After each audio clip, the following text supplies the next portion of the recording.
everybody, and welcome back to this week's episode of Steam Machine Podcast. My name is Dalton, and joining me this week is my good buddy.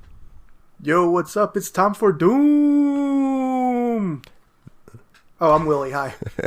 It is time for some doom and gloom, my good sir. Happy fucking spooky October season, whatever the kids call it these days.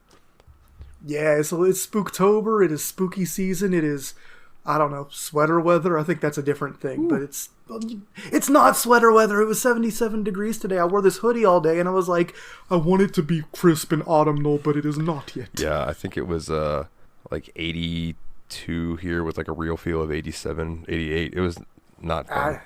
Yeah. Although like 2 or 3 nights ago, it was 60 degrees outside at night. So I don't understand what the hell Florida's doing right now. I rarely do. I feel like the world doesn't. It's always the brunt of the joke of the country is, oh, Florida man. But it's because, dude, I have stories that make Florida man stories just look dumb. Because they are. But I mean, that's not the point. One day I'll share more stories of things that I've been through that some of them are wild. And I think it's only in Florida. Anyway. The Florida Man Extended Universe. Sorry, that came in at a weird time. My Discord's kind of breaking up a little today, so I'm kind of getting messages a little compressed and spread out for every now and then. So, sorry if my timing is a little off. I'll fix it in post, if anything. There shouldn't be much to fix. Oh, I'm sorry. This is shop talk. Let's get on with it. Let's see. Oh, first and foremost, I want to thank all of our lovely Patreons for supporting the show with a big shout out to Nate Sir Cogsworth of the 7th of June Ipper. Nice. I would thank like you, to Nate. thank old Jeffy Lube, Jeff himself. I would like to thank Thank you, Jeff. Aries or Adam. That's Aries or Adam. Aries or Adam, yes. And I would like to thank New Edition DC Smokedown. We do. Thank you. We appreciate you joining in. Appreciate you very much. You guys keep the cogs rolling. That's why you were called the cogs. You keep them moving, and we appreciate it. Welcome to the machine. Yeah. Oh, what a good fucking song. God, what a good song. Oh, yeah. Let's see. What do I have up first? Oh, good sir. Good sir. What the fuck is up with social media bots? So, at least I know that I almost worded that like a dirty Seinfeld joke, but what's the deal with these What's the deal? fucking social media bots? I mean, come on. But I've been getting like at least 10 a day of these friend requests from these obviously fake profiles that are like these stunningly beautiful women who I don't even click on their profiles anymore, because if you do, you click on it and their bio is like, I don't use this much. Come chat with me on fuckmytitties.com or whatever, you know what I'm saying? It's like, oh my god, and there's so many of them. But I have discovered a good pastime, and it is clicking on these profiles and looking to see what friends of mine have added them. Oh, do you know a couple of whales? Some big suckers? I know more than a couple, apparently. Like, which leads me to another thing that I've found out on Facebook is like, I can look at someone's Facebook profile picture and I can tell if they should have a social media account or not. Like, you know how like people who know how to pose for a photo, and then there's the people who are looking at their phone like they're not sure if it took a picture or not. It's like those dudes are the ones that I always see that add these fucking profiles, and I just know that like they're clicking it, and then I can like, no doubt in my mind, click their profile and go in, and I'll see where this dude's posted, don't open the messages you're getting, it's not me, I got hacked. And I'm like, yeah, it's because you clicked on that profile from titsmcgee.com who like fished all your info, bro. Like, come on. Oh man, fucking boomers. Hey man, sometimes you just get hacked by love. Oh man, that should be like a horror movie. Hacked by love. Hacked by love? Yeah, and then like hacked has like a little machete sticking out of it in the Yes. logo. It's like a double entendre, but a really obvious one. Loved has like the D has like the oh god, the gender things, the what are they? Oh yeah, the Austin Powers necklace. That's all I can think of is the fucking those symbols. I don't know what they're called. the little linked like Mars and Venus. Yes, Mars and Venus. Thank Yeah. you. God damn. Oh, I couldn't think of that. Yes, those. I think that would be cool. Yeah, we're trademark Steam Machine Podcast. We pitch way too much stuff on this show. All pitch, no bitch. Yeah. More like all pitch, no hits. Oh my goodness. I want to ask you about. No, I don't want to think about baseball. Sorry about that. I want to ask you about some of your Doom stuff, but before I do, good sir, Black Desert Online. I did some shit this week. So I've been playing the season. So the season is limited to a couple months. And once the season's over, your character that you did for a season character transfers over to the normal, like kind of like if you've played Diablo 3, how their season thing kind of works, where you can then use it on normal servers after the season is over. And I've gotten to level 58, and dude, the grinding in BDO is no fucking joke. Like, I think to get to level 6 from 59 to 60 is like a few billion experience. Like, it's some insane amount. But anyway, I'm getting sidetracked. So to explain what I did and why I did it, the season has like almost, I call them season quests, but it's almost like a battle pass. It has these certain criteria that they want you to meet as you go through. Okay. So I'm stuck on this one that I have to fight a creature summoned from the Rift Echo. And if I look past that one, I have done so many of these other quests that as soon as this thing's done, I'm going to get credit for like 7 more, right? So nice. I needed a Rift Echo. And I was like, well, how do I get one of those? This guy in my guild's like, oh, open your quest log, go to recurring, and where it says weekly, click the little button and run to that guy, get the weekly quest. And just do that. And I was like, oh, that should be easy. So I went and I got the weekly quest to kill 5,000 bandits. And I was like, never should have come here. Like, holy shit, that's a lot, dude. So I had just been fighting these bandits for a few quests before that, so I knew where they were at. And I knew of this gully. It's like this long little stretch between these two mountains.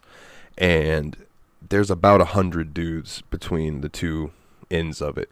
And I just went there and ran back and forth and just killed them over and over and over and over and over. And yeah, it took me like a few hours last night, and then I think like 4 or 5 hours today. But I knocked it out. Maybe not 4 or 5 hours, more like 2 or 3 today. But yeah, it would have went a lot quicker if there weren't other people also having this quest and having to kill these things. So like you're fighting for mobs and stuff sometimes, and yeah. I just get this impression of you and like 2 other people like linking arms, running down a shopping supermarket, like shopping aisle with your other arm extended, just knocking everything off the aisle. Pretty much, just like just knock it and then wait for him to restock it so we can go through and do it again. Man, that sounds fun. I haven't watched the rebooted Supermarket Sweep yet. Oh man, it's just extreme guys grocery games.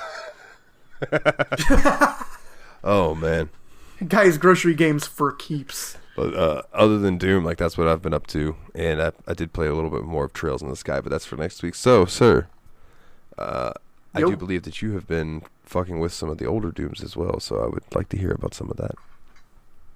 Yeah, so I've had some frustration. You know, you have frustrations with games like this, and a lot of games in general. And so one thing I've been doing is alternating by going back to that thing I was doing a couple of weeks ago, where I was trying to finish every level of the original Doom on ultra-violence difficulty with fast monsters enabled, pistol starting every level. And I had been stuck for a while on episode 2, map 6, because it's just, you don't get a lot of ammo in that level, so you have to punch a lot of stuff, and with the fast monsters on pinkies and other melee monsters move 3 times as fast as they normally do. So you literally have to berserk them, right? You basically have to wait until they run up at you and click the punch button, and like 1 tick later hit the back button, so you hit them before they bite you. Oh, okay. And like it takes anywhere from like 1 to 4 punches usually for a berserk fist to knock these guys out. So, and if they hit you, it's gonna mess up your time, and you're gonna get backed way up. And if you get backed all the way up in the corner, they're just gonna stun lock you. You're done. I mean, not literally stun lock, but they'll be on top of you so fast that by the time you get them back into hit stun, they'll have killed you usually. So I had to deal with that. I had to deal with just a lot of enemy hit points overall and not a lot of firepower. But I found a route that lets me get better ammo and weapons. Eventually finished that off. Got through the rest of episode 2. Now I'm all the way up to episode 3, map 7, which is the second to last level in the original Doom, not counting the Ultimate Doom's final episode. So it's been going really well. I had a lot of struggle with episode 3, map 4, which also actually the whole first half of episode 3 starts you off with usually with pinky demons, which are the fast melee monsters, looking straight at you and just running up and chomping you at the very start of the level. So you have to figure out a way to deal with that in each level, and it's pretty rough, but I'm almost through it now. Episode 3 map 7 is my least favorite level in the game, so I died once and said I'd go do something else, but I'm having fun. I'll probably have that finished in probably tomorrow. I don't know. That's what counts, but if you're having fun. I'm having fun. Doom is a game that I don't feel bad about dying over and over and over again. Like, when I streamed it when we were doing the episode Doom 2, I had fast monsters on and pistol starts for Doom 2 on levels I'm way less familiar with than Doom 1 levels. And, I just died 50 times in a row on refueling base, and I was loving every second of it. Yeah, I try not to let deaths bother me too much in shooters, especially fast-paced ones. It only gets me down in some of these Doom 1 maps because some of them are very long. Episode 3, map 4, House of Pain. I had 2 runs where I was over 15 minutes in before I died. Ooh. And it's just that feels like a long time to not win. It just clicked in my head all these times that I've seen you put E3 M4, that's what that means, this episode 3, map 4. Yeah. Gotcha. It's the Doom 1, the way Doom 1 maps are written is E4, E3, M4, E whatever. Then Doom 2 and most of the other ones is just map and then the number, map 01, map 32. Okay. Old Doom nerd shit. Speaking of Doom nerd shit, I know he didn't get to be a main character, but I'm happy that they put a Doom guy costume in for the Mii Fighter in Super Smash Bros. As the last character they're going to add as a Mii Fighter. Oh, they did? I thought you were joking about that. No, they made a Mii Fighter. He's the gunner type, which is the one that has the charge beam, kind of like Samus does in Smash Bros. And he's pretty cool. I mean, he's kind of chibi looking compared to the normal Doomslayer's model, because the Miis are kind of little cartoon guys. But it's a full suit of armor and all that. The weapon looks like the pistol from Doom 4, I think. And I don't know. I thought it was pretty badass, dude. That's badass. And they announced Sora from Kingdom Hearts as well, right? Yeah, that's one I honestly had completely figured wasn't going to happen, because I thought it was just so improbable with all the getting together the lawyers from Nintendo, Square Enix, and Disney to pound something out, especially when Square Enix had been kind of famously hard to work with twice in the course of this game already. I figured, there's no way they'll go for that. And then they did it, and I had already completely decided he's not going to be in the game, so when it did happen, I'm he wasn't a character I wanted, but I was too impressed to be disappointed. And the people that love him, they're really happy, so I'm happy for I would fans. play as him, because I fucking love Kingdom Hearts. I never got into Kingdom Hearts, and I was confused that he was so popular, too, because I thought the elevator pitch of Kingdom Hearts was, it's like Final Fantasy crossed with Disney, and he's neither a true Final Fantasy character, nor does he use any of the Disney stuff in this game. He doesn't show up next to Mickey or Goofy and Donald or anything like that. He has, it's all Kingdom Hearts related stuff. It's, Keyblade. It is definitely, it's evolved since the first game, for sure. That makes sense. I haven't really kept my eyes on it. It was a franchise I missed when it started, and it seemed like a lot to get into. It is, and dude, every bit of Kingdom Hearts games that have been released are all canon and part of an integral part of the story, including the mobile game. To the point that they, I think they closed down the servers for the mobile game for playing online, but they left it up where you can play solo, so people won't miss out on that part of the story. Also, I love that the deeper into the lore the Kingdom Hearts games get, the stupider the subtitles do. Because, man, those games have some weird, complicated names. Yeah, obviously Kingdom Hearts 1 and 2 were good. But, I played, I believe it's Birth by Sleep, which is the one where you play as the 3 people that came before Sora and all of them. Ventus, Aqua, and I don't remember big buff dude's name. But he looked straight out of a Final Fantasy game. But Ventus and Aqua was a very popular character to the point that she was a big part of 2.9, which came out before 3, right before 3. There's a lot. It's if you ever looked up videos on people trying to explain what the fuck is going on in Kingdom Hearts, by the end of it they've pulled out all of their hair. I believe it. Like, from what I understand, there's so much lore, and it's consistent, canonical-based lore that, like, at least with people that are trying to piece together the Zelda timeline, most things don't happen in every game. Whereas in Kingdom Hearts, anything that happened in one game has happened everywhere. Yeah, it's a big congruent world so far. I think that they just announced at some thing that maybe that there's, like, talks of Kingdom Hearts 4 is in development or something, which that would be cool. But we'll see. I'm sorry, can you repeat that? Oh, yeah, I was just saying, I think that somewhere, I think I saw where they were talking about maybe that Kingdom Hearts 4 is in development, or like there's talks of it's going to be a thing. So, interesting. I did see that in addition to the game announcements, or the character announcement, they are going to be bringing the main trilogy of Kingdom Hearts games to the Switch as cloud gaming games. So if you feel good about Switch cloud gaming, there you go. Oh, yeah, that's what's up.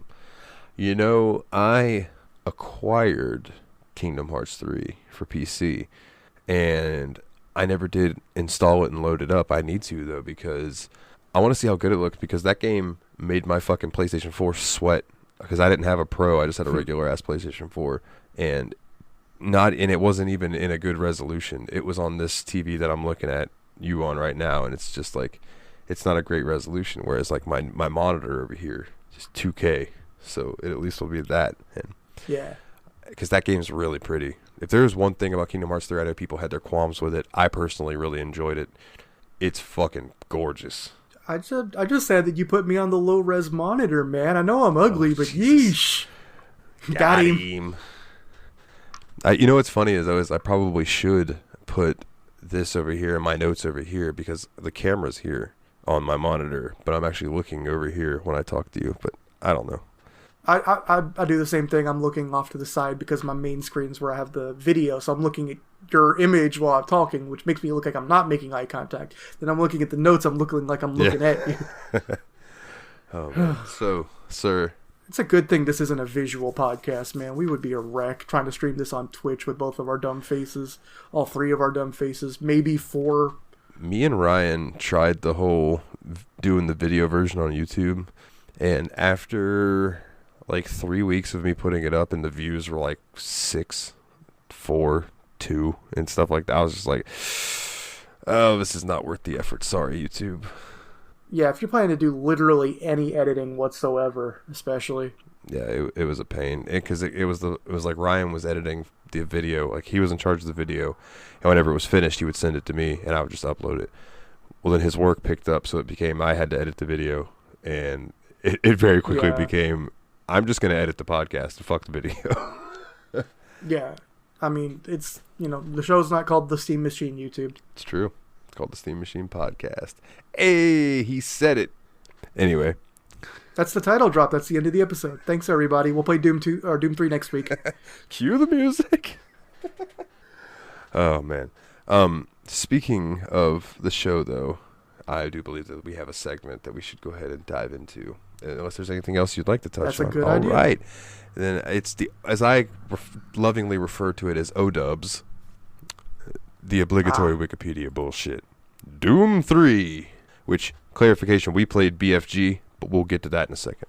Yes. Doom 3, stylized as Doom Squared, is it cubed? It is cubed. God damn it, you're right. And you know what? I looked at that and was like, "Don't fuck this up, Dalton," because that's one of those. I fucked it up. Yeah, Doom cubed. I don't like correcting you. I just don't want to get Please emails. Correct me. You'll be nicer about it than people like, "Are you fucking idiot? Fucking thought it was squared, but it's cubed. Fucking go eat a steak, fat boy." They don't even know I'm fat. They can just hear it in my voice. I feel like go eat a steak is the nicest fat criticism I could possibly I don't get. know why that's what came out. Like, maybe it's because there was a bunch of vegetarians in the last X-Files episode I watched. I don't know. Doom. Oh, I think I know the episode you're talking about. That's classic, man. Doom 3 is a 2004 survival horror first-person shooter video game developed by id Software and published by Activision. Doom 3 was originally released for Microsoft Windows on August 3rd, 2004, and adapted for Linux later that year, ported by Asper Media for Mac operating system in 2005. Developer Vicarious Visions ported the game to Xbox, releasing it April 3rd, 2005. That was how I first played this game. It was OG Doom 3 on Xbox. So I want to throw that out there before we go any further in the episode. Doom 3 is set on Mars in 2145, where military-industrial conglomerate has set up a scientific research facility into fields such as teleportation, biological research, and advanced weapon design. The teleportation experiments open a gateway to hell, shocker, resulting in a catastrophic invasion of the Mars base by demons. The player controls a space marine who fights through the base to stop the demons attacking Mars and reaching Earth. This was considered the first reboot of the Doom series. Obviously, It didn't do very well because the next Doom game was another reboot of the Doom series. Yeah. Although Doom 3 was a critical and commercial success with more than 3.5 million copies of the game sold, making it the most successful game by developer id Software to date. I do not know when the last time this Wikipedia article was edited. I have to think that Doom Eternal probably sold more than that, but I could be wrong. I also wouldn't be surprised if you went by total installs and not just sales. Like, it was famously said that shareware Doom was installed on more computers than Windows at one point in 1999 or 1994. That's impressive. The game was followed by Resurrection of Evil, which was an expansion pack developed by Nerve Software in April of 2005. A series of novelizations of Doom 3 written by Matthew J. Costello debuted in February 2008. Which I find interesting. I wonder how a novelization of a Doom game would go. I mean, pretty hilarious if you're talking about the novelizations of the original Doom, because Knee Deep in the Dead and the sequels to that ended up being kind of loco. I can imagine. I'll have to check those out, because I didn't know those existed. I wouldn't say you have to check them out, but as a novelty, it might be worth reading up on them just for a laugh. An expanded and remastered edition titled Doom 3 BFG Edition, which is what we played. Which is the version we've played for this episode. Was released in the fourth quarter of 2012, while a version based on BFG was released without online multiplayer, simply called Doom 3, for Android in 2015. And Nintendo Switch, PlayStation 4, and Xbox One in 2019. And I believe that's when they added... it might not have been 2019, but recently they added VR to Doom 3, didn't they? Like Oculus Rift? I believe so, yeah. That, I can imagine now that would probably be intense. Yeah, I kind of, if it didn't come up on the show, I wanted my first time playing Doom 3 to be in VR, because I thought that'd be a good way to do it, although I could see it having issues as well, which we'll probably talk about later. Yeah. Do you want to get into the changes between the two versions right now, or save those for after we kind of give our thoughts about it? I mean, I feel like the changes to the game are going to be things that aren't going to be super important to talk about gameplay-wise until we get to the end. The main thing you need to know is that BFG was a response to a lot of criticism of the original game from like older fans of the Doom games. So they kind of did some things to make it a little bit, I wouldn't say necessarily arcadier, but they did kind of make it more, maybe you could say combat forward. Like the main change, and we can get to the others later, but is that you can now use your flashlight at the same time as you use a weapon, which was a huge controversial criticism of the original game. Everyone called the game too dark when it came out. Yeah, it was super dark back in the day. And I remember playing it. I don't remember the flashlight not being on my gun or mounted on my shoulder or whatever being an issue. That's me personally, though. And what's funny is in my Steam library, I have Doom 3 and BFG. And I should play the original and see if I can notice any of the differences. But I'm going to go ahead and throw out I have less written down because, fair warning, I did not finish this game. Unfortunately, there was something about this game that gave me a really fucking bad headache when I was playing it. And it would frustrate me because it was like I had a headache and I would get lost. And because my head hurt, I couldn't think straight to figure out where I was going. It was rough. But I did try to get in as far as I could. But if Doom 3 does anything right, it's being creepy. Like, I think the game did a really good job at being creepy. The background ambience makes the hairs on the back of my neck stand up. You know what I mean? It's really anxiety inducing. Yeah, I mean, one of the big things I noted was that the sound in this game, like, as you're just going through levels, is really cool. Like, there's all kinds of... You're in a very you're in this Martian base. It's a, like advanced technological study. So there's all kinds of crazy like machinery whirring and pumping away. So you can never really tell if the sound you hear is like steam being released from a coolant vent or if it's something whispering right at you. And then there are other voices that actually are whispers and you don't know where they're coming from or who it is. There's, you know, stomping sounds that might be doors closing. It might just be a machine slamming shut. It could be, you know, it could be a scary demon coming up to get you. You hear chatter. Maybe it's on your radio. Maybe it's just a zombie kind of making noise, you know? Like, there's a lot to be said for, like, there's a disorienting amount of sound in this game. And I think that really, I think it helps it with the, it overwhelms you to where you don't know what to focus on, and that leaves you on edge in a way that I think was intended and successful. One thing I didn't like was you had no ability to look down your barrel, like you couldn't shoulder your gun and look down the iron sights, which, I mean, that's a small nitpick, but I really like doing that. I would have used the pistol more, I think, if you right click was like iron sights instead of just another button mapped to jump. Was yours mapped to jump? Mine was mapped to reload. Reload would have been nice. No, mine was jump for some reason. Strange.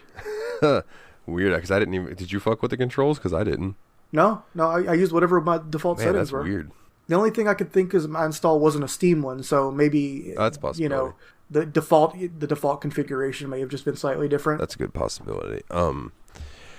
One thing that this game brought up is a question that I have about games that are good at scaring you, or is the game just good at startling you?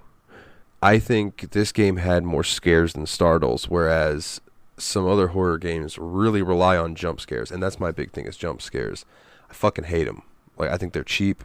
They're effective at times, but like one or two of them's all right. Like, for example, in Doom 3, I'm roaming through, and I think you had this same experience where like you're roaming through and you open a random door, and right behind the door coming at you immediately is an enemy.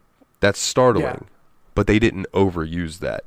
Where some games I feel like every 10 to 15 minutes you're getting hit with a jump scare, and I don't find that scary. I find that startling, and I think that that's not what I'm looking for. Does that make sense?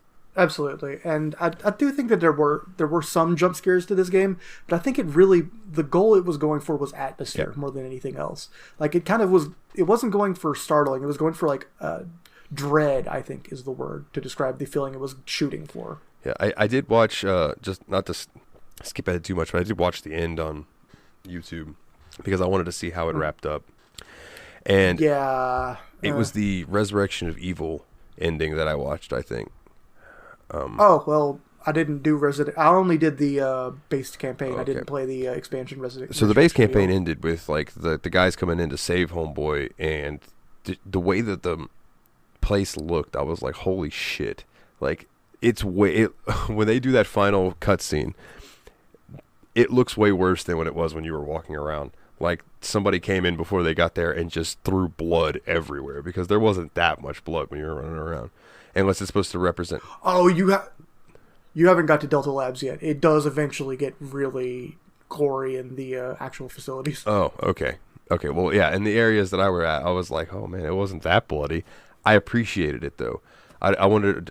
Yeah, because it did a lot of, like, things that actually were good at hinting you along as well. As, like, you could often see, like, in the earlier areas, like, where there was clearly something killed here and then dragged, because there were just streaks of blood pulled in one direction, and that's often where you needed to follow. Or a body would just float into the air and then fly off in a direction down a hallway, and you're like, oh, well, I guess I should follow that creepy-ass thing.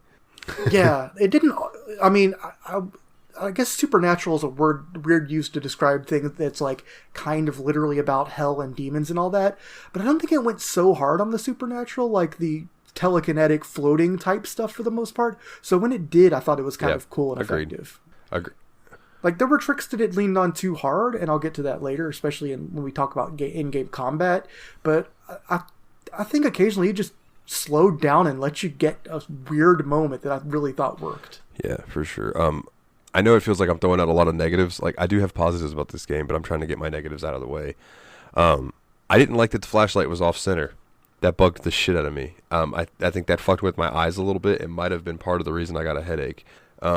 As stupid as that may sound, because it's like you're holding your gun like you would like a first-person shooter, and then your light is on your left shoulder, so it's shining just to the left of whatever you're aiming at to try to shoot, and Yeah. that bugged the fuck out of me. Like I would have liked it to at least like turned slightly so it was shining at your crosshair, but that might have worked if you could pull your pistol up and look down your sights. But this was just like if you were just wandering around hip firing, and I don't know, I didn't like that.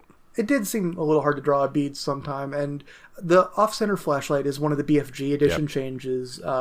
In the original game, you only had a handheld flashlight, so you couldn't simultaneously wield a weapon and see things. Which I think probably added to the scariness of the game. Yeah, I think a lot of the encounters were designed with that in mind. You could definitely see some that did not work. The introduction of the Cherub monster, for instance, clearly was not designed for you to be able to shoot and flashlight at the same time. Yeah. Yeah, because that thing roams around, like you gotta fire into the darkness, try to find it, you know what I mean? And you could barely tell what it is when, like, in the complete darkness, like, because the area it comes in is like this really narrow, short, small tunnel, and it's a tiny monster that makes baby sounds and kind of has baby-like proportions, and it's like, what is this thing?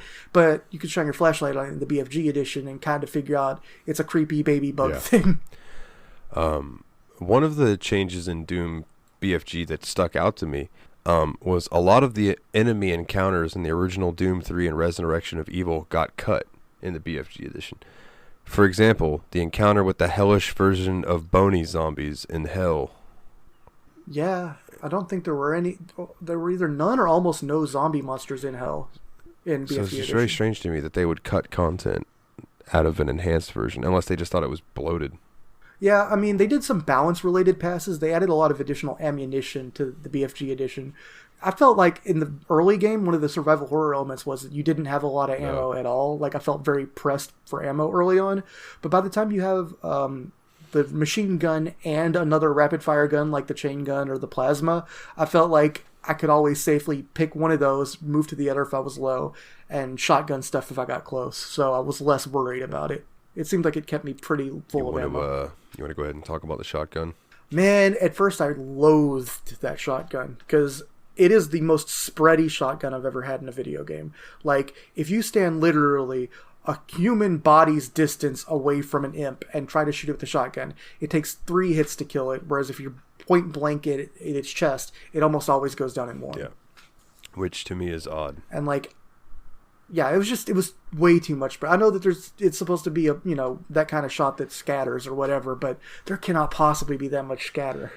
Yeah, and then the fact that like it pretty much required you to be within melee range to do anything. Like, yeah, I absolutely viewed the shotgun as a melee weapon in this game. I basically thought of it as like, I was using it the same way I would use glory kills in Doom 4. I wanted to get close, get the thing dead, and then not gain back ammo, but save ammo for my rapid fire weapons. Now, how did you think about the enemy variety? I know you obviously saw way more enemies than I did. I'll say in the beginning, one of my notes is that the very beginning of this game is super fucking repetitive. I would go ahead and say that repetition becomes one of the biggest problems with the game. Like, it does develop some new tricks when you get to around Delta Labs, and then it repeats the shit out of those tricks. Yeah. Like, there are encounters where the first time it happens, you're like, oh shit. After a few times it happens, you're like, that again. And eventually it goes to being, like, irritating and even comical. When, for the 3rd time in a row, it puts, like, a Revenant in front of you, you shoot it a few times, and then an imp teleports in behind you while you're not looking at it. Like, you're like, okay, you've done that. You've done that to me like 7 times. I'm over it. Not only that, it's like, move to a new area. Find locked door. Find PDA that opens door. Open door. Find exit. God. And then later on, it's like, okay, find PDA that opens door. Now, find key card. Yeah. Move this fucking crane. This slow-ass crane that you can't see while you're trying to move it because you have to aim at the screen. God. And while you're aiming at the screen, you're not looking up to see where the crane is going. Hey, I'm going to be honest, that isn't the only crane puzzle in the damn game. Oh my god. It is the only one that feels like it's supposed to be an arcade crane game, though. Yeah, it was like, I think you had to move to, I think 2 of the barrels had like some contamination coming out. Toxic ventilation or something in the room, and you had to just pick up 2 barrels and put them in an incinerator, and it was the most video game mini game pointless thing. And that's one of the biggest problems I have with the flow of the game is it kept interrupting itself. Like, anytime the combat starts to feel good and you get really into it, it's like, here's a bunch of PDAs. You need to listen to the voicemail in case there's a walker passcode. You need to read all the emails, try to get some of this lore. And the game loves to ladle the lore out in PDA format. It's Doom. Everyone knows the plot to Doom is that they dug too deep in a science experiment and they basically started interfering in hell, and then they decided they'd turn a profit off of it. In every other Doom game, that's in the goddamn instruction manual. You know what's happening before you even get started. This game, they act like it's a surprise for hours and hours. In fairness, I'll say that this was considered a reboot, so maybe they were hoping to pull in some new people who might not know that. But, again, it didn't have to be... But if you were to describe what Doom was to someone, like, that's the essential plot to the game. And it's a 2-sentence plot. Oh, no, that's fine. I think they put in way too many of those PDAs and stuff like that. Like, I appreciated the ones that I picked up that said no audio log data. Same. I was like, thank you. All right, game. This is literally just here for me to open a door with, or not. Sometimes you would just find some, and they were fucking just because... I would say some of the PDAs were. I would say about 1 in 10 of the PDAs had, or 1 in 10 in the messages on the PDAs was either amusing in some way or offered a background detail that I actually thought helped flesh out the universe. One of my favorite ones was when they were describing, like, before everything really went to hell, all the power fluctuations, and they had, like, talked about a machine that had gone into lockdown, that they'd unplugged it, they had the safety key out, but one of those power waves from, the hell energy or whatever went through it and mangled a maintenance worker's arm. And, like, it was described in a really graphic and interesting way that actually was a kind of cool little short horror story.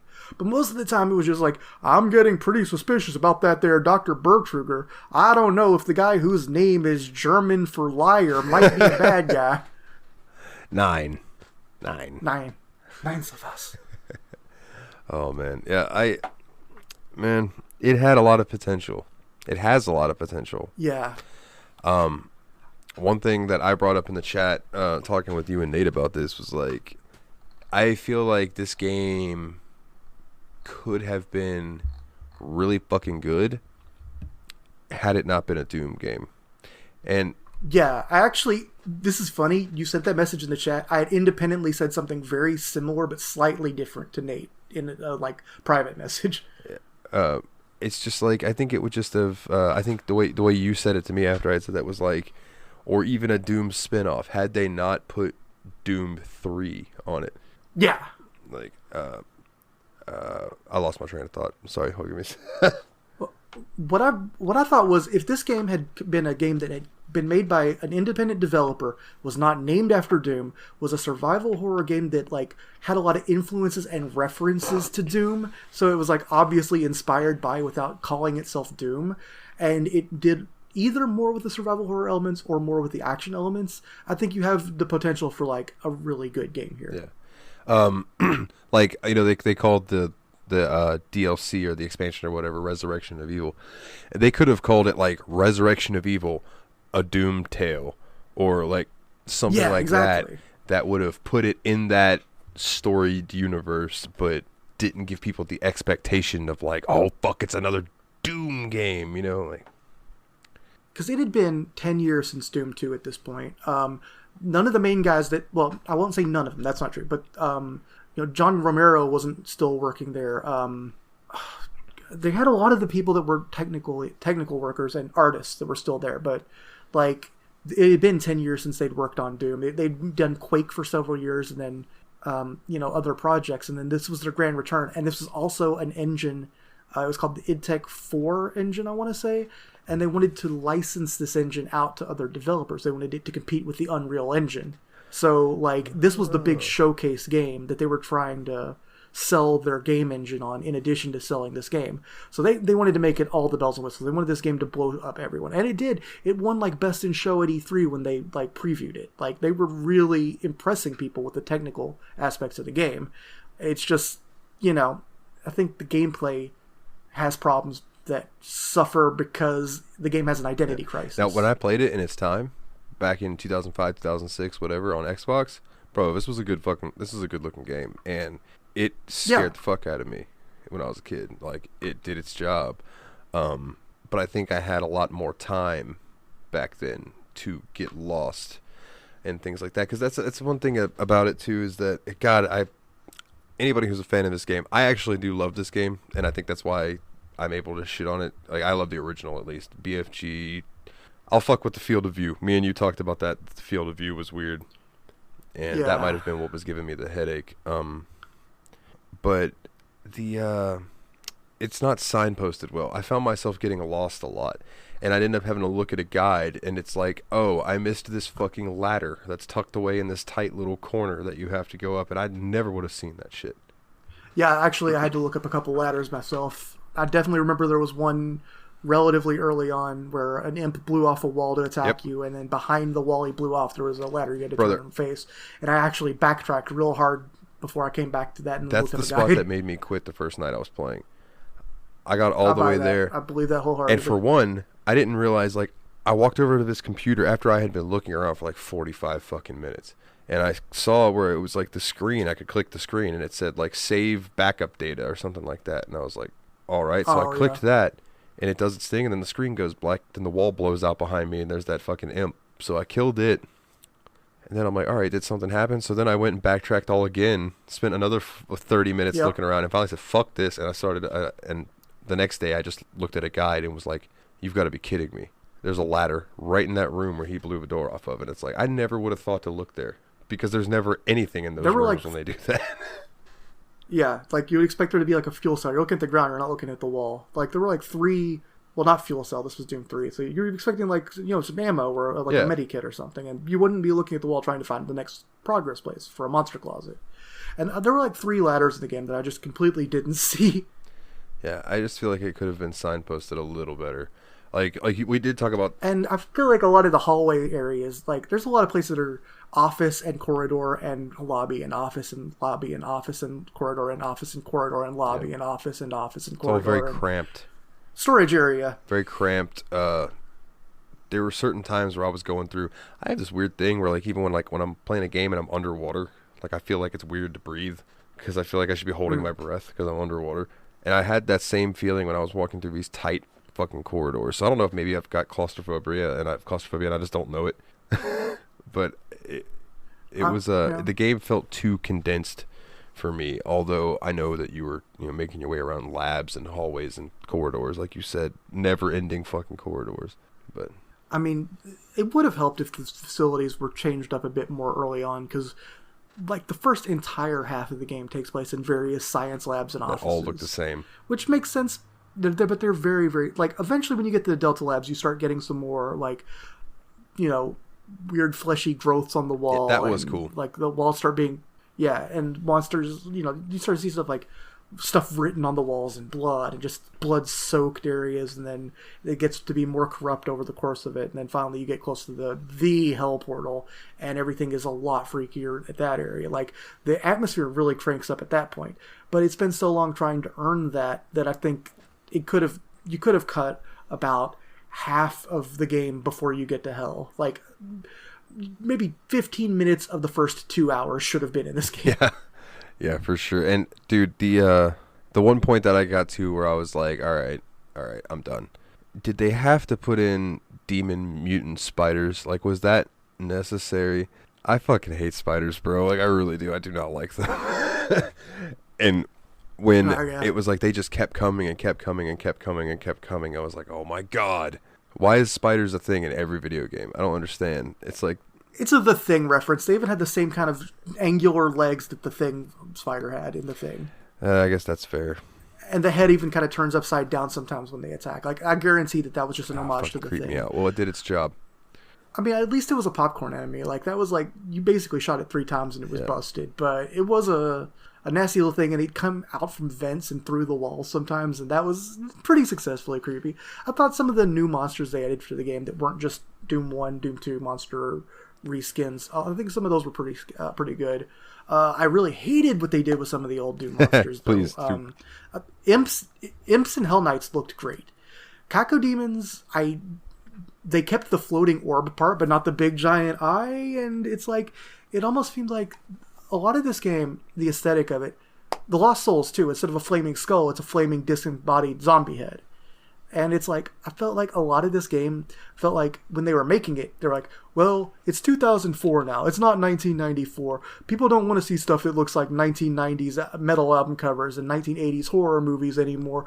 That stuff is old and passé and kind of lame. We're making it for today. And it has a very big, we made it for today in 2004. Yeah. Now this shit's passé, and the stuff you should have been doing would have ruled. It would have aged way better.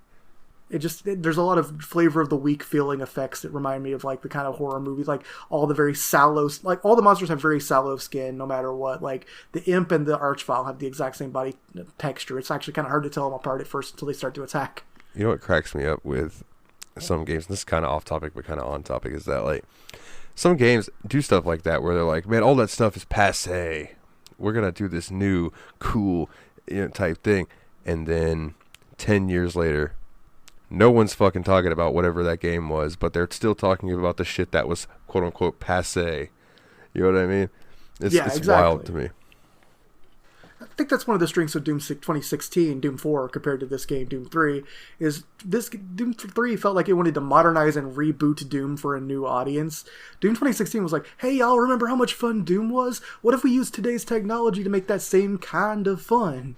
Like, let's keep it moving forward, dodge and punch and fighting the monsters, but also, now we have all these new technologies. We can have, like, cool splattery, fatality attacks that don't take a big cutscene. They just take a moment to play. And, we can have bright graphics, and then we can still have moody, scary architecture. And see, I think that the people who loved Doom probably played this and was like, it has potential, and it became that, right? The Doom 2016, what Doom should have been all along. Well, you know what I mean, the Doom reboot at least. I also think that somebody played Doom 3 and went, this could be a really cool game, I know how to do it, and then they went and made Dead Space. Because Dead Space does the whole, you're in space, but it doesn't do the hell thing, obviously, but like the survival horror in space thing, and it's definitely, it's a very cool concept. So it's System Shock. Yeah, exactly, like System Shock, which apparently there's a third System Shock in the works. I'll believe it when I see it, but apparently, this game also clearly takes nods from System Shock too. A lot of the horror in space does.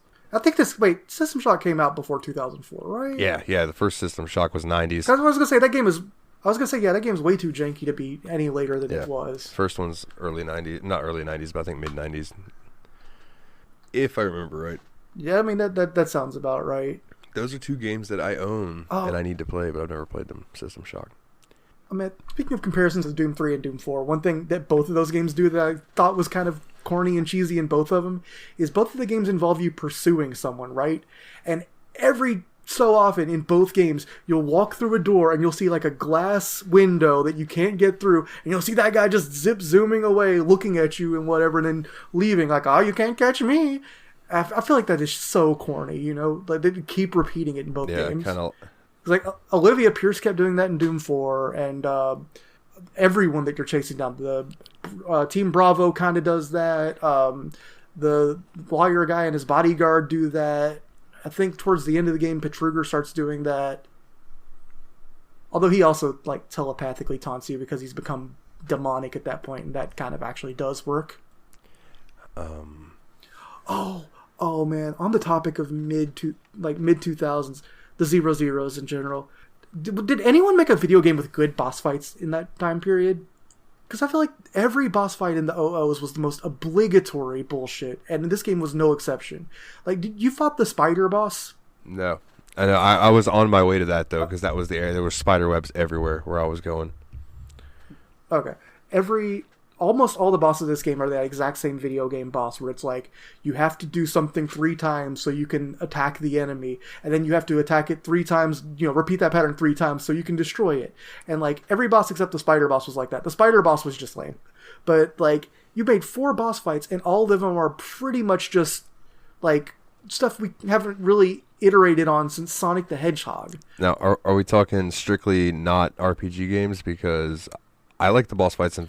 No, those those have their own Okay. tricks. I appreciate a good RPG boss. And yeah, there are cliches in RPG boss. You know, you got to have the two orbs that follow the heavy boss, where one of them casts Reflect and one of them casts, buff spells or Yeah, whatever. because my argument was going to be Final Fantasy X.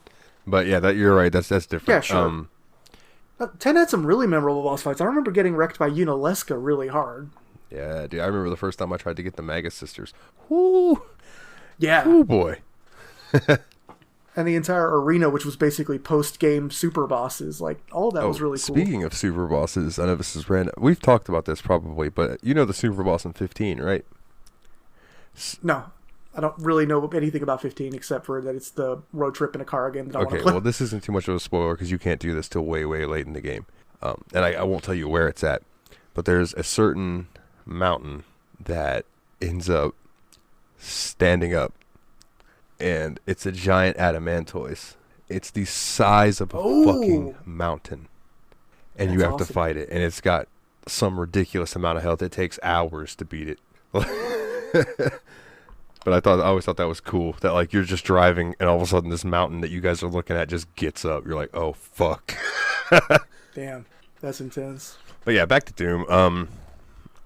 Some of the changes that between BFG and the regular one that I thought was interesting. Obviously, they made it compatible with Vista and 7. That was the big thing. Added Steam achievements, added achievements for 360 and PlayStation 3. They removed EAX enhanced sound quality, which I don't know what that is, but it seems weird that they would remove sound quality stuff. It sounds like that is like one of those 3D binaural simulation sound things, but honestly, I thought the sound was good in this game, and I never really had any issue telling if something was supposed to be behind me or in front of me, for instance. Maybe because I've been playing Doom so long, I kind of instinctively strafe run, so if I put my left in my back to one side and my right to my front to the other, and I hear something to my left, I'm like, oh, that's behind me, okay. That makes sense. They removed advanced keyboard function mapping. I didn't do any keyboard function mapping whatsoever. I don't know what the advanced functions we didn't have were. them, so it doesn't matter. I just used WASD and the number keys and my clicker and the Q for the cube and the R for the reload and the E for the doors and spacebar to jump. They improved the performance, constant 120 hertz. Minor graphical. Okay. I didn't have any performance issues whatsoever, but I shouldn't for a game that's from 2004. Yeah, it ran well. It did. Improved texture resolutions, the shoulder-mounted flashlight, improved lighting effects. The light from the flashlight and enemy projectiles can now project shadows. Your muzzle flash no longer creates a light source, because that was one of the things you could do in Doom 3, the original, was fire your pistol and you could kind of see for split seconds. So that's a change that actually makes it less like Doom, because that was absolutely a strategy in classic Doom in really dark areas. Let's see. The HUD crosshair replaced with a laser sight when playing in 3D mode, which we didn't play in 3D mode because we don't have 3D TVs. Checkpoint saving was added. Oh, so there weren't automated checkpoint saves in the first game? This game tended to save really, like, right before huge moments for the most part. Like, I'd say each level had at most, like, 3 checkpoints. It was all manual save and save from that. PDAs had a new layout for widescreen display. ID Tech 4 engine was updated with improvements from ID Tech 5. It was compatible with existing texture and sound Doom 3 mods, which I found interesting, like, that they were able to do that. That's actually kind of cool. Yeah. Easy difficulty made easier by providing more health, armor, and ammo. They simplified the menus. They narrowed the field of view, which I don't get. I think maybe because they thought some of the changes they made, like the shoulder-mounted flashlight and adding more ammunition, maybe they thought that made it less horror-y, so they made the field of view 80 instead of 90 by default. But I feel like if you're trying to add more widescreen support, like, you want more field of view, and I think that's one of the reasons you were so dizzy, is 80 is a weird field of view to use on a widescreen monitor. Like, that, it feels super awkward. Like, that makes me think of, like, default Minecraft settings. They made cutscenes unskippable. What? Why? I don't know. That's such a strange change.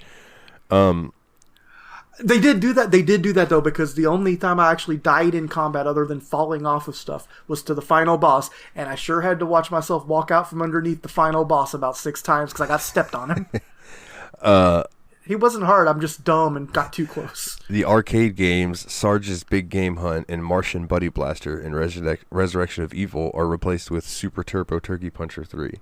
Did you Oh, you can actually play Super Turbo. Super Turbo. I was going to ask you, did you play it? Because I did, yeah.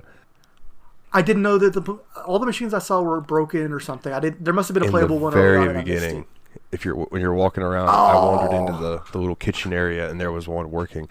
And you literally just walk up and aim at it, and your cursor goes to it, and you just click, and a fist punches a turkey, and you get points for it. I've seen screenshots of it, and it looks like it's literally, except for the turkey, like all the other graphics are made from Doom 2 and Doom 1 sprites, which I think is kind of amusing.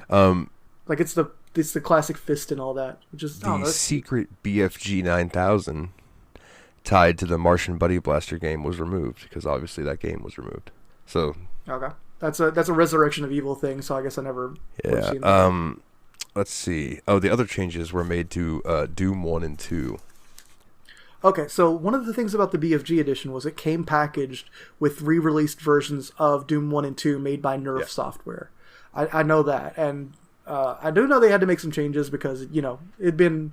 I didn't realize this game came out in 2012, the BFG edition. I thought it was closer to the original release. That was way later. So, yeah, it would have been about 18 years after Doom. I guess this would have been like in the lead up to Doom 4, trying to build, hype for that.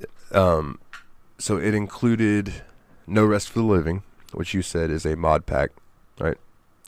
No Rest of the Living is 9 levels for Doom 2, made by 2 employees of NerveSoft. They are a little bit more challenging. Well, if you play for all the secrets, considerably more challenging than the default Doom 2 levels. They use nothing but stock Doom 2 textures, and sadly music. They repeat a lot of the music, which I didn't think was that great, but the level layouts were really good. I liked a lot of it. I had a good time with it. I've played it before. It's nice. They added Steam achievements for the original games. They let it runs at 1080p now. I'm sorry, that's on consoles. It runs at 1080p. On desktop resolution on PC with minor graphical improvements. More responsive mouse and keyboard controls. Improved and smoother animations at 120 hertz. Improved weapon sound quality and MIDI music quality. I thought I did really briefly toy with the BFG edition. Just the Doom 2, just to click on it and say I did before I went back to playing the actual source port I usually use. And I actually thought that the MIDI sounded a good bit better than the default Microsoft MIDI table that a lot of ports use. However, it also sounded like it used like pitch randomizing for monster sounds. So if you shot Nib a whole bunch of times, it would be like, in classic Doom, it's always the same levels. Oh. But in this one, it was like, oh. Like it was a little too jumpy. This is a super, super finicky, I've been playing Doom for way too long type of complaint, though. Apparently, the International Red Cross had been complaining about what they regarded as abuse of the symbol. So, the Red Cross was removed from med packs and Berserkers packs in those games. Yeah, they've replaced it with this little pill that looks like a Dr. Mario symbol. And I think that was a bad change. In later versions of the Unity port, they replaced it with a green medical cross symbol, which doesn't infringe the Geneva Convention rights to the medic sign, but it still obviously looks like a health pickup. So I think that was the right play. The pill just seems like a weird compromise. Yeah, I agree. It's kind of strange. They also removed all of the Nazi references, including the Hakenkreuz, Hitler's portrait, furniture, and textures, in order to make the game legal in Germany. The Wolfenstein Map 31 and Map Grosse have been renamed to IDKFA and Keen, respectively. Okay. And then they changed a bunch of stuff for those just to make them different. I'm going to guess that they replaced all the Schutzstaffel guards with just like regular zombie men or chain gun guys. It doesn't go into that specifically, but it just says it changed the unit IDs, changed the textures, and changed the music in those maps. Okay. Yeah. Oh, yeah, they would have had to change the music because it was based on the Wolfenstein music, which, it was based on had kind of like War March type theme to it. Oh, here's something at the very end that I think will be interesting to you, sir. The .wad files for BFG editions of Doom and Doom 2 do work with ports like Xandrinum and Z-Daemon, as well as Doomsday and Z-Doom. Yeah, I personally stick with the old 1.9 Ultimate Doom and Doom 2 and Final Doom ones I had from a CD-ROM I got forever ago. But if you wanted to, you could absolutely play the BFG versions of them. In fact, you can also use No Rest for the Living. It's a file in there called nerve.wad. You can just pull that out and play it in whatever source port you like. And I don't like that's how I got around to it originally, and it's a good set of levels. I liked it. Huh. Well, that's what's up. What else would you like to touch on about Doom 3, my good sir? Is there anything else? Maybe some Easter eggs and references to earlier games. Yeah, I thought that was kind of neat. There were some like cool callbacks. Like you mentioned that the Turkey Puncher game and how it had the graphics that were based on Ultimate Doom graphics, although it also had like the arcade thing is supposed to make it look like a Street Fighter Alpha 3 machine, which I thought was really cute. Yeah, and there's like magazines scattered all around the place, and like one of them has like a cover image that looks like the Doom status guy, like the Doom guy's face when he's like hit for heavy damage in classic Doom, like it's making that like whoa face. And another ones I thought was like subtle, like this is like just a shout out for I guess either really like old school people that know way too much about the game, or maybe it was a shout out because the guy's sister was still working for the company. But one of the scientists you meet, the one who turns into a lost soul, the first time you find a lost soul, when she drops her PDA and whatever, her name was Teresa Chazar, which was the name of she and her brother made episode 4 map 5 of the original Ultimate Doom, They Will Repent. And she was the one that did the layout, and then he did like the monster placement and the texturing and stuff. So like, I don't know, man. That's such an obscure, like, she was one half of the people that made one level in the commercial re-release of the original Doom. Like, that's a deep cut, very deep, you know? Cut. Very. I would have never known that. If it weren't for the fact that I like to yell at the mapper sometimes when I play Classic Doom, I'm like, oh, Sandy Peterson, this level sure is a pain. So that's why I know most of the mappers and what maps they made, and the fact that this one was made by 2 people and that they were a brother and sister team always stuck out to me. Oh yeah. Is there any other Easter eggs that stuck out? I didn't notice any personally, but I didn't get very far, so. No, I mean, that's the main... there's one other thing I really wanted to point out, which was...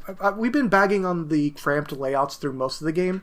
When you get to Hell, the architecture really... yes, you go to Hell, it's a Doom game. That's not a spoiler or whatever. Fuck off.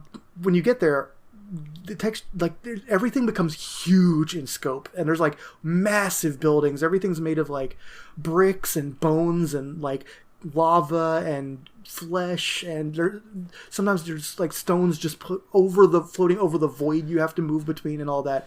Like, it's really imaginative. The landscape shifts a bunch on you. It's spooky and creepy, and I think was the section of the game that worked the best. And in that section, you no longer have a stamina cap. You can hit the sprint button all the time.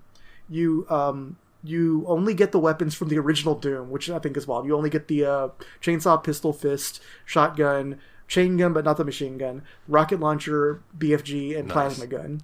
So you don't have the machine gun, the soul cube, but you do get the soul. You get the soul cube at the end, and God, what was the other?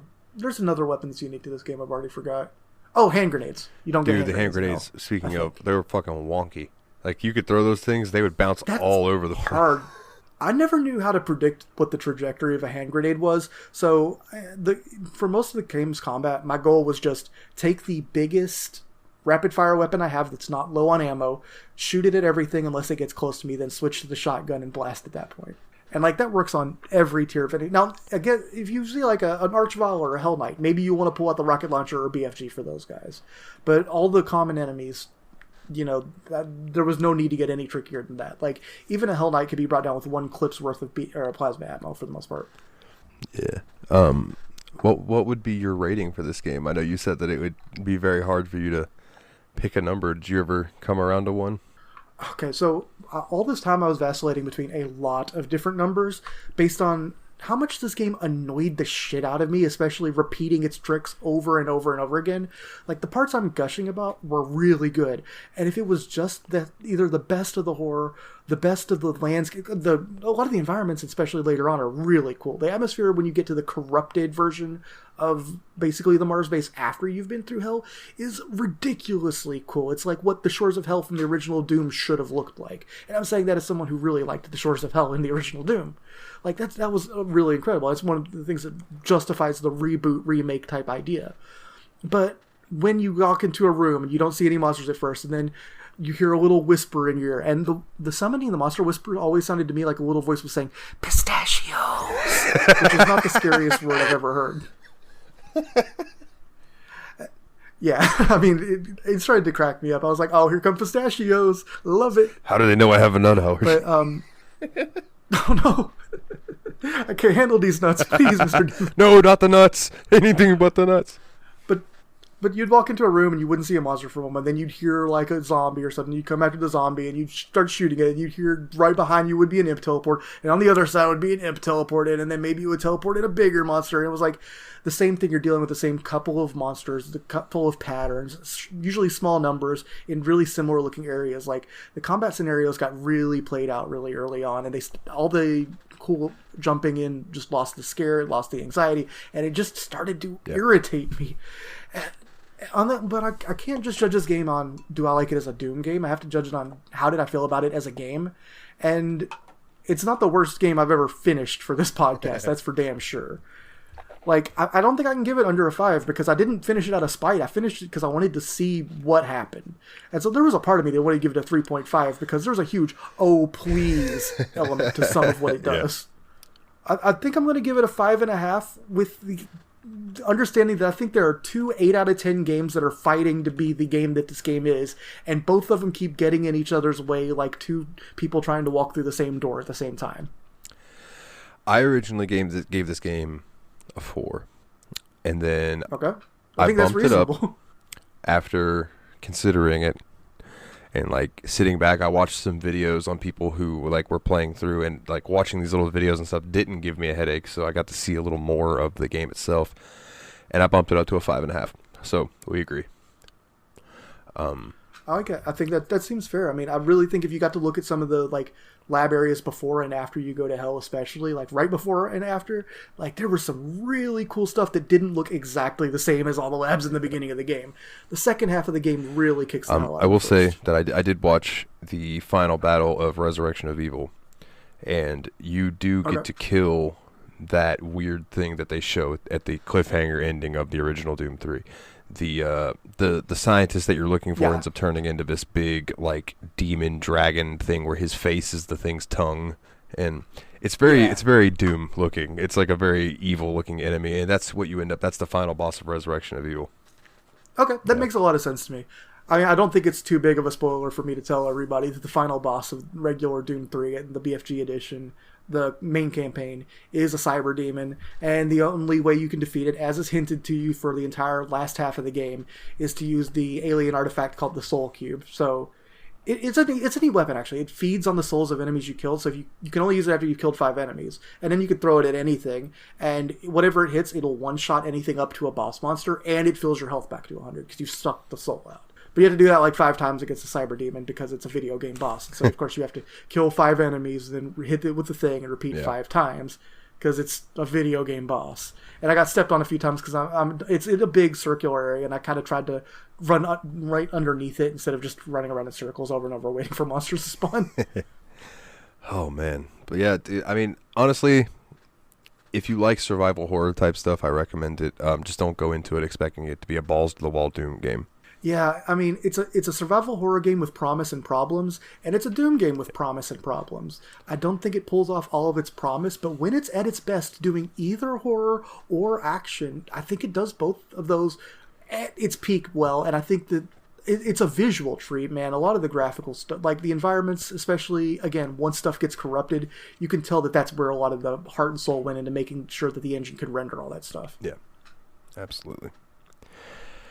Well, sir, I think that's going to about wrap this one up. That means that next week will be our part 2 of Legend of Heroes Trails in the Sky, which I had the epiphany in our chat that Trails in the Sky, when you shorten it, is tits, and everyone loves tits. Oh, man, that cracked me up when I saw that. I was just like, oh, my God, you guys, it's tits. I hate that we haven't done housekeeping yet, because I so wish we could have just gone to the end music on that. Right. Oh, man.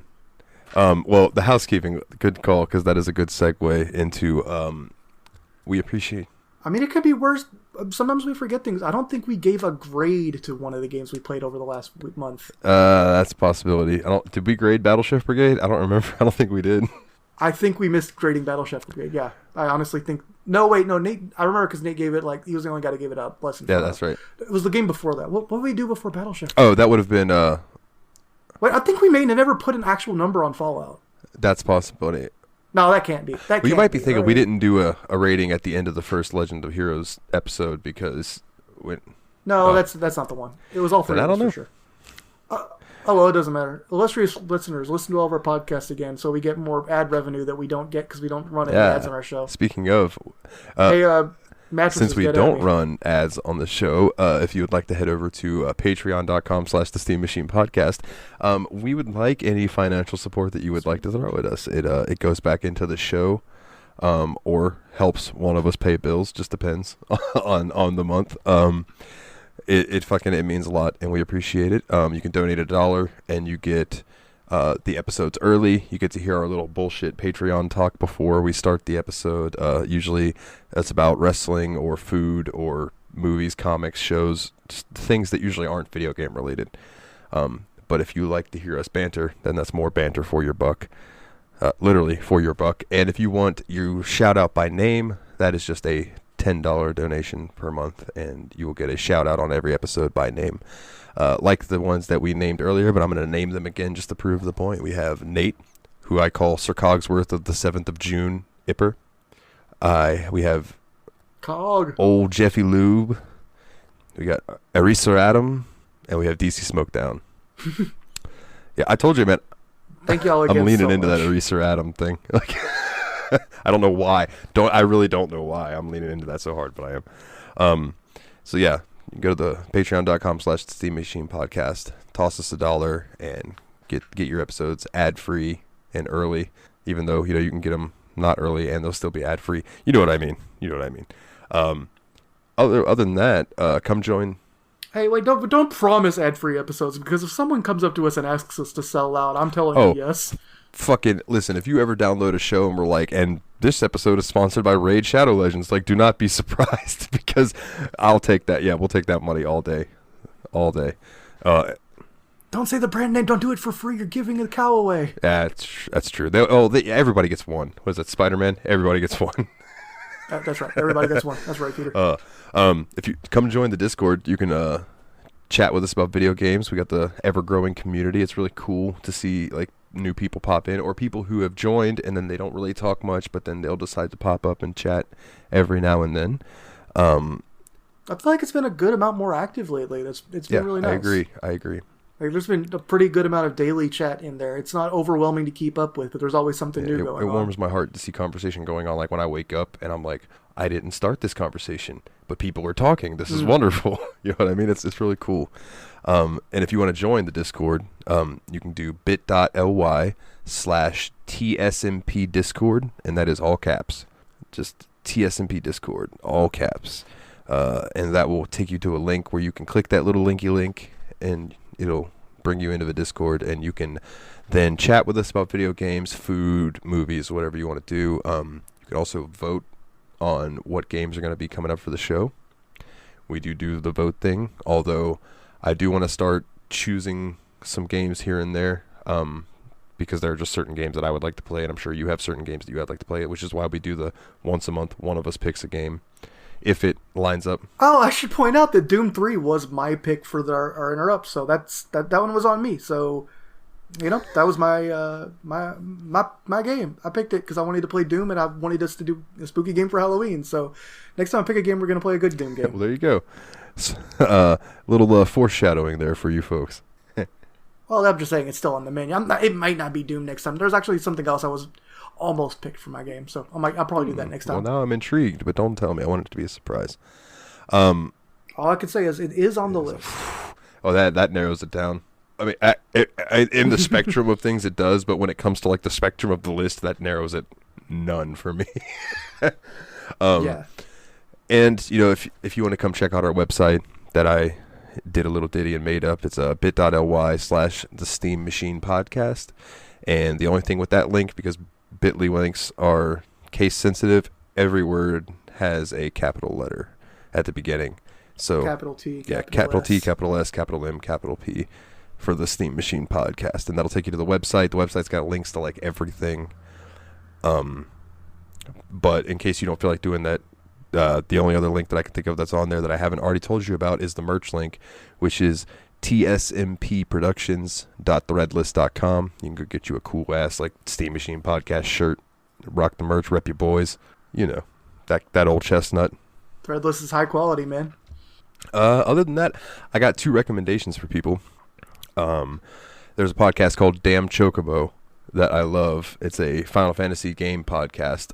And if you think, you know, like we go in depth when we're doing like 2, 3, 4 episodes on a game, these dudes, I think they did Final Fantasy 12 and they did like 9 episodes on it or something like that. Like they really get in depth into the games and the story and the lore and like the what you do and all that kind of stuff. It's a fun time. If you enjoy Final Fantasy games, I think you'll like it. Damn Chocobo.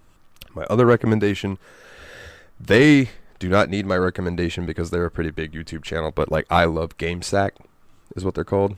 And it used to be Joe and Dave. Now it's just Joe.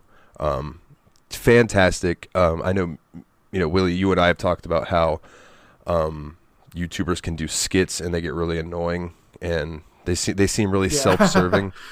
GameSacks is more like they do some skits, but they save them. They do them at the very end of the episode, so it's not like you have to watch through their skits if you don't want to watch them. But like they're usually 2 or 3 minutes and they're funny. They have to do with whatever they just covered in the episode. And that's important. Like they did one for Halloween. That was hilarious. It was like 5 minutes long, but you know what I mean? So it's never like a forced like Spoonie used to do where it was like you're trying to watch this video about Ultima, but it's interspersed with this weird life role play fucking weird shit. It's nothing like that, you know what I mean? It's just a little quick thing at the end to make you laugh. And I really appreciate it. But their big thing that got me into them is they have these episodes on consoles where they'll cover, say, let's use for example the Super Nintendo. So Joe will go into the specs of the Super Nintendo and like how it worked, what different things they did on the inner workings of it, and like what made it run and why maybe it was more powerful than the Genesis or less powerful than the Genesis, yada yada yada. And then they'll go through the games and they'll show you the different games that they liked for it and everything. And then they do a little montage of games that they didn't cover. And I really like it. And they've got this collection of them that are like called Console Crunch, which is just a bunch of those episodes mashed into one long video. And they've got like 6 or 7 of those. So like, you know, you can put them on and listen to them in the background. You don't necessarily have to watch. It's just informative. And I like learning. So it's just me. Also, their Left in Japan series, which is about games that never left Japan, that are really cool. So GameSack on YouTube and the podcast Damn Chocobo. Those are my recommendations for this week's episode. Do you have any recommendations or any sign off or anything like that? Pad Thai, man. I wish I had some Pad Thai right now, so I'm just going to recommend everyone go get some. We can all convene and talk about it at the end of the week if we all ate it. It's good. It's like a spicy... It can be spicy. You can get it non-spicy most places, but it's Thai noodles and peanuts. Usually like a tofu or a I meat. just got some tofu today. Got a good taste. Nice. Maybe I'll have to make some Pad Thai. That sounds good to me. Hey, dude. Yes, please. On that note, he's Willie. I'm Dalton. And as always, guys, trails in the sky is tits.